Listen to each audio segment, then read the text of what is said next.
Most people are convinced that $2 bills don't exist anymore, that they stopped making them years ago. That's completely wrong. Here's the truth. You can walk into your local bank right now and ask for $2 bills, and they'll hand them to you. I do it all the time. I use them at stores, I tip with them, and every single time people freak out. They stare at it like it's a museum piece. I get it. I thought the same thing when I was younger. But here's the real story. Only specific details on certain $2 bills make them rare. And in this video, I'm breaking down exactly what to look for. So stay locked in, because we're starting right now. First, if you're flipping through a stack of $2 bills from the bank and you notice something like this, there's a good chance you're looking at an ink smear error. During printing, excess black ink accidentally spread across the note. But be careful. Some people see videos like this and grab a Sharpie, trying to fake an error like the one that sold for $119. Don't fall for that. Next up, this note sold for $180, and there are a few important things going on. It was graded by PMG as a 58 EPQ, which means it has at least one fold. The higher the grade, the higher the value, so any crease hurts the price. Now look closely at the bottom right corner. You'll see FW. That tells you the bill was printed in Fort Worth, Texas. The only other place U.S. paper money is printed is Washington, D.C. I've actually toured the BEP facility there and seen the process firsthand. But the real reason this note sold for so much comes down to two things. It's a star note, meaning there's a star at the end of the serial number. But this one is special. It's a solid star error. That star is normally hollow, but here it was accidentally filled in during printing. That tiny mistake turned $2 into $180. Now here's what I've really been waiting to show you. On the back, bottom right corner, you'll see what's called the backplate position. That number shows where the bill sat on the printing plate. If the backplate size doesn't match the front plate size, you could be looking at a mule note, which can seriously impact value. While we're on the front, notice there's no FW on this bill. That means it came from the Washington, D.C. facility, not Fort Worth. Depending on how many were printed and whether it's a mule note, that can matter a lot. For this particular bill, you don't need to stress about plate positions. Just know it's something to watch for. The main reason this PMG graded 63 EPQ $2 bill sold for $312 is one tiny detail. Look closely at the serial number. The prefix letters don't match. Bottom left shows an H, top right shows a B. If you ever see that, stop immediately. That's an extremely rare note, and this one turned into $312.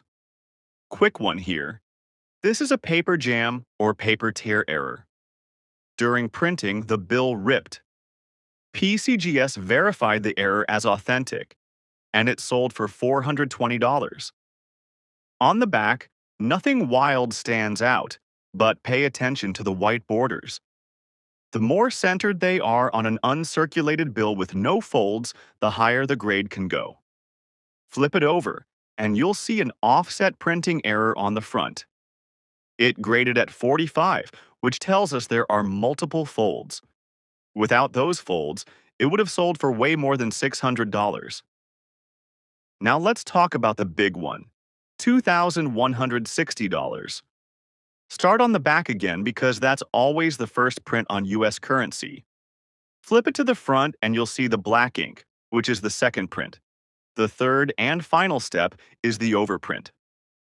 On this 1976 $2 bill, the overprint is accidentally upside down. An inverted overprint dramatically boosts value, and that exact mistake pushed this note to $2,160. Finally, this one sold for $480, and it's incredible. At first glance, it looks like someone cut the bill with scissors. But remember, the back printed normally, the front printed normally, and between the second and third print, the bill folded. When the green seal was added, it landed on the folded section. If you unfolded that corner, there'd be no seal underneath, just blank space except for the large printed 2.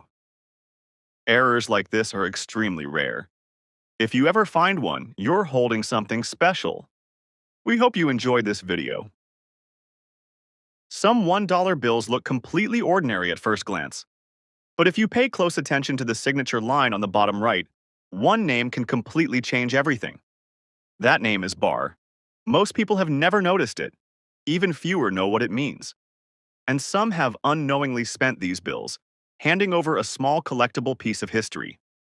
Today, I'm going to show you what a bar note is, how to spot one, and why collectors are willing to pay far more than just $1 for it.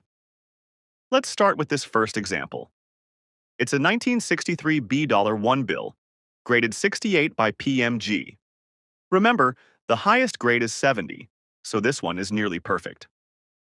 The key thing to look for: check the bottom right corner of the bill. If you see the signature with bar, then congratulations, you've got a bar note.